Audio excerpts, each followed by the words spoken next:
Good morning. I am so glad you've joined me either live or on tape. And I have such a burning topic in my heart for you today that I know is going to be an encouragement to you. This week, I'm dealing with, every day of the week, 5 times, I'll be ripping the cover off a lie that you could be believing that is diluting your effectiveness, your strength as a parent, that is causing you to think smaller or to be misled in some way that will dwarf the potential of your children. And I know this one is so in my heart. It's actually a big chunk of my book, No Ordinary Child, Unlocking the Leader Within Your Child, because it just beats in my heart and I know how powerful it is. So this week, the series is called Limiting Lies Parents Believe, okay? And today's lie that I want to attack, okay, is you need experts to raise great kids because you, mom, you, dad, are not the expert on your kid, okay? This is so real to me. Hang with me. I'm going to try to keep it short and just hit it hard, all right? So you know and I know modern culture is so impressed with titles and labels and degrees and stamps of approval and the last word on any topic. If it's a news story, or it can be in print, it can be in media, it can be in a speech somebody gives, in an article in a magazine, it can be in Costco magazine, right? It can be you're just innocently reading to try to learn or, get new information. The last word is always a degreed egghead, right? Now, we don't know who they are. We just know they got a degree. They paid a big price and they spent some time getting a degree. Unless they just purchased their degree, like all the Hollywood people have been purchasing their kids' degrees at USC and Harvard and Princeton and name it. I think it's probably every big college. But at the end of the day, legitimate sources say, and if the government puts its stamp of approval on it, or some really fancy, intelligent, long word of some association puts their stamp of approval on it, and they're the last quote, well, it rings true to your heart, and you're like, well, that sounds right, so that must be true, right? But I want to urge us to think for ourselves, because I believe that this practice, okay, of constantly touting experts, constantly naming degrees, I know a lot of degreed people that have no common sense, right? But we're somehow swallowing that pill and believing that if it doesn't have that stamp of approval, it must not be true. And if it has that stamp of approval, or that last word, or that very intelligent man who's, got 16 letters behind his name, then it's right. But what this does is it subverts our authority as moms and dads. Let me read to you what subvert means. It means to secretly, sneaky, overturn or overthrow from the foundation, to pervert or corrupt by an undermining of morals, allegiances, or faith. To overturn your authority, okay? Subvert. It's subversive. It's sneaky. It gets in there and just kind of works on you. And before you know it, you don't even realize that you've changed your belief system, because that subversive language, those subversive clues are working on your psyche, okay? This is nothing new. Remember when identity theft was such a big deal? What happened to that anyway? I mean, seriously, was that a game? I know a lot of people who got things stolen and had to, we shred everything, but I never hear about identity theft anymore. But it is real, and it was real. I just think it must have been made really, really big so that we'll spend a really, really big amount of money on subverting it. But identity theft is real. And I think as parents, our culture, our systems, professionals erode our sense of courage and strength as parents. The parent of our kid, who loves our kid more than we love our kid, right? Who knows our kid better than we know our kid? Some expert out there? I don't think so. So parents feel inferior, and a doubt is cast, a shadow is cast over our courage and our strength. And so we begin to kind of step backwards on the back foot. We kind of tiptoe around things. we're not sure anymore because the expert said, right? So then parents dismiss their ideas and their convictions. I've seen this so many times, and I mean, I've done it, right? Because those opinions are powerful, and we love our kids so much that we want to do the right thing, that we don't want to mess up, that we're looking for answers. I know I was the entire time I was raising my children. My radar was up all the time. What's right? What's right? What's best? What's best? What's going to work? What's going to help them in their future? Because we love them so much. And so we can begin to doubt that we know what's best for our kids by listening to all these things. It's an old trick of the devil. In Matthew 4:6, when Jesus was on a fast, I believe it was a 40-day fast, the devil came to him and said, in Matthew 4:6, if you are the Son of God. He even did it to Jesus. If, that's such a big word. And it works on us, and it makes us teeter and totter. If you are the Son of God, throw yourself down from this cliff, or, he gave him several things to do. And basically he was saying, prove who you are to me, because I don't agree, right? And that's what comes in us. It's kind of like, if you're so smart, Mom, if you think you know everything, Dad, we're like, well, I don't know everything, but get what I'm saying? Makes us tiptoe, waters down our strength, our courage, our confidence. And confidence is everything. The word says, don't throw away your confidence. It will be richly rewarded. Now, I'm not saying we shouldn't glean from people we respect, who have good history and moral authority to speak into our lives. But I want to be cautious of experts, capital E, all right? And basically, what cultures and systems are saying is, parents can't be trusted. I heard that this big Ivy League college was going to put on a thing all about homeschooling, because everybody's homeschooling, because it's become mandatory in the whole world. And so an Ivy League college, highly respected here in the United States of America, is going to do a big thing on why homeschooling is dangerous, because parents can be abusive. See what I'm saying? Parents can't be trusted. That's what the system wants you to believe. That's what the enemy wants you to believe. Well, Dr. Professional says, you may be sitting there going, I don't think I should let my 2-year-old do this. I think that's a bad attitude, or I think they could obey, and the expert says, no, 2s are just terrible, right? How many times have we heard terrible 2s, terrible 2s? I reject that. 2s are precious, and they can listen, and they can be taught and shaped and molded and encouraged to behave and to sit still, and I think between 1 and 2 is much harder than after 2. I think you can expect a whole lot out of a 2-year-old. But if Dr. Professional says, back off, Mom, be gentle, give them space to express that, and you're like, that's BS. I'm not feeling that in my gut, but you know what? I guess I'll go with it, because I don't want to harm and cripple little Junior for his future. I mean, he's 2, and I'm neural sculpting his brain, and dang, well, am I being abusive? See what I'm saying? We question ourselves, cast doubt on us. We can't be trusted. Adolescence, okay? Adolescent, look that up, is a pretty new word, all right? It's like an entire timeline of our child's life that has been dedicated to what they decree rebellion, or figuring it out for themselves, or, get what I'm saying? These buzzwords that we've accepted as fact by our culture, because we're not the experts. We need to listen to the experts. And you know what? We want to fit in. It's called peer pressure. I've absolutely had to face that so many times as a parent. I know, it's bad, isn't it? I'm ashamed for the times that I bowed to that. Because if you don't bow, they throw you in the fire, right? Just like they did with Daniel. He wasn't bound to that statue. He wasn't bound to his government's decrees. He was going to do what God told him to do in his heart. He was going to pray, but so he wouldn't bow. So, boom, in the fire you go. How many times have we been in the fire when we won't bow to the system? Friends, okay, we want to fit in. I always wanted to fit in. Like, I just want to be a team player. I want to, go to the PTA meetings and be good and behave, and I just could never do it. I could not fit in. Every time I tried, they didn't like me and I didn't like them. I'm just not a system chick.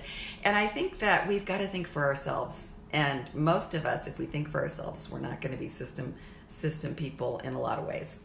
Well, the school principal says, I mean, how many times have we heard this? The rules say, the curriculum says, the scope and sequence is telling me, PTA meetings are necessary, and homework and, riding the bus is an American way. You know what I'm saying? All these things that we've accepted. So don't ask questions. Don't rock the boat. Don't make anything teeter. Just behave, sit down, be quiet, be good. Line up. So do you line up, or do you raise your hand and go, excuse me, I'm not feeling this? That's hard to do, isn't it? I've seen it in church. I've seen an entire congregation of people, and one guy stood up in the middle, I'm so proud of him, and said, I don't agree. This isn't biblical. I love that. I love that he had courage to say, he wasn't cocky and arrogant and angry. He was just convicted of what he knew to be wisdom. And he shared it, and to this day, that was 30 years ago, and I'm like, he was so right on. We've got to be Daniels in a culture that bows, right? Okay, so, at the doctor's office, I always got a private coaching session about vaccines because I wasn't vaccinating. Well, I had to be told the dangers and how serious. And Mrs. Mira, don't you know? And have you seen? And here's some paperwork. And you really need to listen, right? Okay, so I have a friend that she's not educated. She's a sweet young mom, single mom. And she saw what the public schools sent home for her 7 or 8 year old son. And it was insanity. I didn't tell her this. She sat there on the couch telling me that if she did everything they said to do for her little 7, 8 year old, and this little sweet guy, he's a busy boy. He's just got to run and play and move and talk and chatter and jump and leap. They wanted to sit him in a chair for over 6 hours a day, okay? That's abuse. She said, there's no way I can do 30 minutes of this curriculum and then get him back on the laptop and do 45 minutes of this, and then he has to do this homework. And then she said, he'll be sitting in a chair all day. It broke her heart. And you know what? That's common sense, and that's wisdom. And that was wisdom from God. So she said, you know what we do? When we do math, we go for a walk, and I do his addition tables, his multiplication. I'll say, okay, there's 4 cars, and if we take 1 car away, how many cars do we have? And she's just using life as her math. And then she's talking, and she was wanting to read him good books, and she's wanting some information from me. But she scrapped that crap that they sent with her because it was killing him. And you know what? I was so proud of her for thinking for herself. Common sense is often better than educated sense. A lot of people pay therapists thousands and thousands and tens of thousands of dollars. And you know what? I could tell you straight up what's going on and what's going down and how I can help you for a whole lot less than that. Why is it that we trust somebody that's decorated with all these bells and whistles when they've never had a kid? They've been divorced 4 times. One of the leading marriage counselor course sales ladies has been married 4 times. What does she have to say to me, right? I'm sorry. You are not the person I'm going to pay to counsel me for my marriage. All right. So anyway, I want to say to you, question everything. Question everything. This COVID-19 is a great litmus test for our approach to parenting. Do we lay our brains on the table and just trust everything the WHO and the CDC is telling us is true? Do we wear our masks because it's not even illegal not to, but that's what we should be doing because that's what they're telling us? Or do we look at fact-driven, science-based metrics to make our decisions? Oh, Denise, that's really dangerous territory. Listen, I think we should question everything. I really do. I want to do my research. I want to look at the numbers. I don't want to listen to emotion and sentimentality and hyperbole and headlines and clickbait. I want to know what's true because I have been given the wisdom and the discernment to know.